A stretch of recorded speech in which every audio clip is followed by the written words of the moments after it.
दोस्तों, सावन हिंदू धर्म के पंचांग में सावन माह का बहुत महत्व है।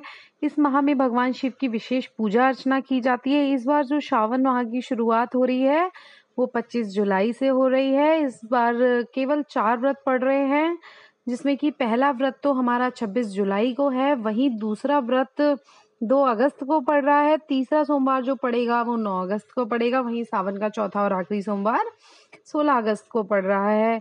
सावन महीने का दोस्तों ऐसे तो हर दिन ही बेहद पवित्र माना गया है, लेकिन सोमवार के दिन का बेहद महत्व विशेषता मानी जाती है।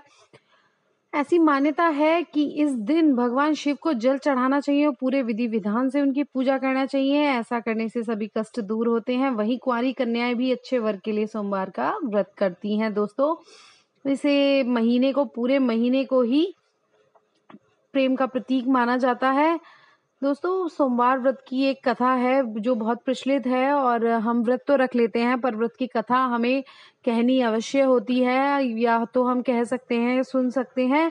और सावन सोमवार में जो भी ये व्रत कथा रोज सुनेगा उसकी जिंदगी में बहुत सारी खुशहाली आ जाएगी। दोस्तों, कथा के अनुसार प्राचीन काल में एक नगर में बहुत धनवान साहूकार रहता था। उसको हालांकि एक बहुत बड़ा दुख ये था कि उसके कोई पुत्र नहीं थे। पुत्र की प्राप्ति के लिए वह हर सोमवार को शिवजी का व्रत और पूजन किया करता था।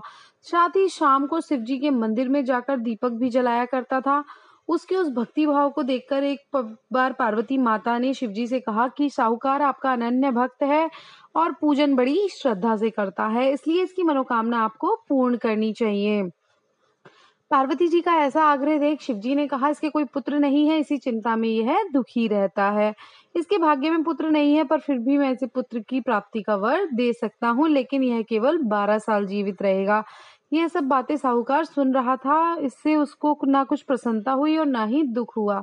वह पहले जैसा ही शिवजी का व्रत और पूजन करता रहा। कुछ दिनों बाद साहूकार की स्त्री गर्भवती हुई और 10वें महीने में उसने एक सुंदर पुत्र को जन्म दिया। बालक जब 11 साल का हुआ तो उसकी माता ने उसके पिता से विवाह आदि के लिए कहा, तो साहूकार कहने लगा कि वो अभी विवाह के लायक नहीं हुआ है और उसे पढ़ने के लिए काशी भेजा जाएगा।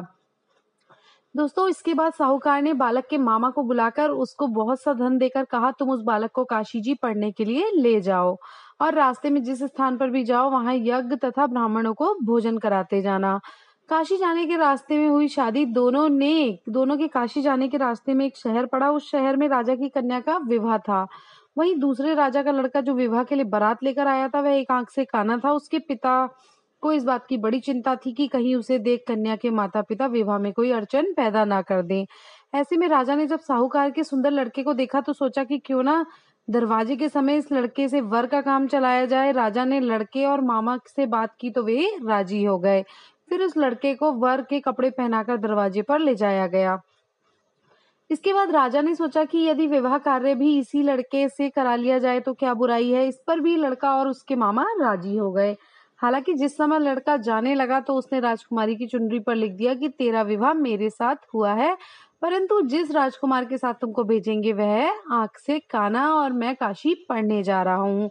लड़के के जाने के पश्चात उस राजकुमारी ने जब अपनी चुनरी पर ऐसा लिखा हुआ पाया तो उसने राजकुमार के साथ जाने से मना कर दिया और कहा कि यह मेरा पति नहीं है, मेरा विवाह इसके साथ नहीं हुआ है। राजकुमारी के माता पिता ने अपनी कन्या को विदा नहीं किया और बारात वापस चली गई। उधर सेठ का लड़का और उसका मामा काशी जी पहुंच गए और पढ़ने लगा। जब लड़के की आयु 12 साल की हो गई, उस दिन उन्होंने यज्ञ रचा था। तभी लड़के ने अपने मामा से कहा, आज उसकी तबीयत कुछ ठीक नहीं है। मामा ने अंदर जाकर सोने को कहा और थोड़ी देर में उसके प्राण निकल गए। जब उसके मामा ने आकर देखा तो वह मुर्दा पड़ा था, तो उसको बड़ा दुख हुआ और उसने सोचा कि अगर मैं अभी रोने लगूंगा तो यज्ञ का कार्य अधूरा रह जाएगा। शिवजी की कृपा से फिर से वह लड़का उठ खड़ा हुआ। मामा ने जल्दी से यज्ञ का कार्य समाप्त कर ब्राह्मणों के जाने के बाद रोना पीटना आरंभ कर दिया। संयोगवश उसी समय शिव पार्वती जी उधर से जा रहे थे। जब शिव पार्वती ने पास जाकर देखा तो लड़का मुर्दा पड़ा था। पार्वती जी कहने लगी, महाराज, ये तो उसी सेठ का लड़का है जो आपके वरदान से हुआ था। पार्वती जी के बार बार आग्रह करने पर शिवजी ने उसको जीवन दान का वरदान दिया और लड़का जीवित हो गया। इसके बाद शिवजी और पार्वती कैलाश पर्वत पर चले गए। इसके बाद शिक्षा पूरी होने पर लड़का और उस मामा उसी प्रकार यज्ञ करते। ब्राह्मणों को भोजन कराते अपने घर की ओर चल पड़े। रास्ते में उसी शहर में आए जहां उसका विवाह हुआ था। वहां पहुंचने पर लड़के के ससुर ने उसको पहचान लिया और अपने महल में ले जाकर उसकी बड़ी खातिर के साथ लड़की और जमाई को विदा कर दिया। जब वह अपने शहर के निकट आए तो मामा ने सबसे पहले आगे जाकर माँ बाप को पूरी बात बताई। पिता को विश्वास नहीं हुआ और इस पर मामा ने कहा कि आपका पुत्र अपनी स्त्री के साथ बहुत सा धन लेकर आया है। तो सेठ ने आनंद के साथ उसका स्वागत किया और सभी बड़ी प्रसन्नता के साथ रहने लगे। कथा के अनुसार जो कोई भी सोमवार के व्रत इसी श्रद्धा से करता है, कथा को पढ़ता या सुनता है, उसके जीवन के सभी कष्ट दूर होते हैं और उसकी समस्त मनोकामनाएं पूर्ण होती हैं। बोलो हर हर महादेव। दोस्तों, इसके अलावा मैं आपको बताने जा रही हूँ भगवान शिव की पूजा में हमें क्या क्या इस्तेमाल में बिल्कुल भी नहीं लाना चाहिए। शिव को जिन चीज़ों से नफरत है उन चीज़ों को हमें उन्हें कभी भी अर्पण नहीं करना चाहिए, अन्यथा वो नाराज हो जाते हैं। दोस्तों, हिंदू धर्म में तुलसी पौधे और इनके पत्तों का बहुत महत्व है। कई शुभ मौकों पर इनका इस्तेमाल किया जाता है, लेकिन भगवान शंकर पर पूजा के समय भूल कर भी आपको तुलसी नहीं चढ़ानी चाहिए। तुलसी माता भगवान शिव के द्वारा श्रापित हैं, इसलिए उन्हें तुलसी को कभी अर्पित नहीं करना चाहिए।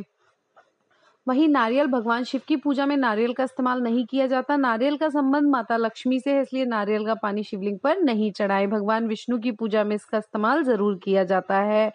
वहीं केवड़े और केतकी के फूल आपको शिव जी को कभी भी अर्पित नहीं करने चाहिए। इसके पीछे एक रोचक पौराणिक कथा है। दरअसल ब्रह्मा जी और विष्णु जी के बीच श्रेष्ठ कौन है, इसके लेकर विवाद हो गया था। ब्रह्मा जी ने तब खुद को श्रेष्ठ बताने और शिवलिंग के छोर तक पहुंचने के दावे के लिए केतकी के फूल को साक्षी बताया था। केतकी पुष्प को झूठा साक्ष्य देने पर शिवजी ने नाराज होकर उन्हें अपनी पूजा में कभी भी इस्तेमाल नहीं होने की बात कह दी थी। वहीं शंख, हमें भगवान शंकर की पूजा में शंख का इस्तेमाल बिल्कुल नहीं करना चाहिए। शिवजी ने शंखचूड़ नाम के असुर का वध किया था। शंख को शंखचूड़ का ही प्रतीक माना गया है। कहते हैं कि शंखचूड़ भगवान विष्णु का भक्त था। तिल का इस्तेमाल भी दोस्तों हमें नहीं करना चाहिए। तिल भगवान शिव की पूजा में इस्तेमाल नहीं किए जाते, इनको शिवलिंग पर हमें नहीं चढ़ाना चाहिए। मान्य है कि तिल भगवान विष्णु के महल से उत्पन्न हुआ है, इसलिए इसे शिवजी को अर्पित नहीं किया जाना चाहिए। साथ ही शिवजी को हल्दी और कुमकुम भी हमें अर्पित नहीं करने चाहिए। सावन की पूजा में आप शिवजी को भांग, धतूरा, बेर, चंदन, बेलपत्र, फल, फूल आदि का इस्तेमाल जरूर करें। कहा जाता है कि ये सब उनके प्रिय हैं। वहीं माता पार्वती के लिए सुहागन महिलाएं सुहाग के प्रतीक जैसे चूड़ियां, बिंदी, सिंदूर आदि अर्पित करें। उनका सुहाग अखंड सौभाग्यवती का उन्हें वरदान मिलता है ये सब करने से। तो कोशिश करें ये सारी चीजें आप इस बार जरूर करें सावन में, जिससे आपको शिव जी की कृपा बनी रहे आप पर और आपके परिवार पर। दोस्तों, शेयर करें वीडियो को ज्यादा से ज्यादा, अपने सगे संबंधियों तक ये जानकारी जरूर पहुंचाएं। उम्मीद है मेरी वीडियो आपके लिए मददगार साबित होगी। ओम नमः शिवाय।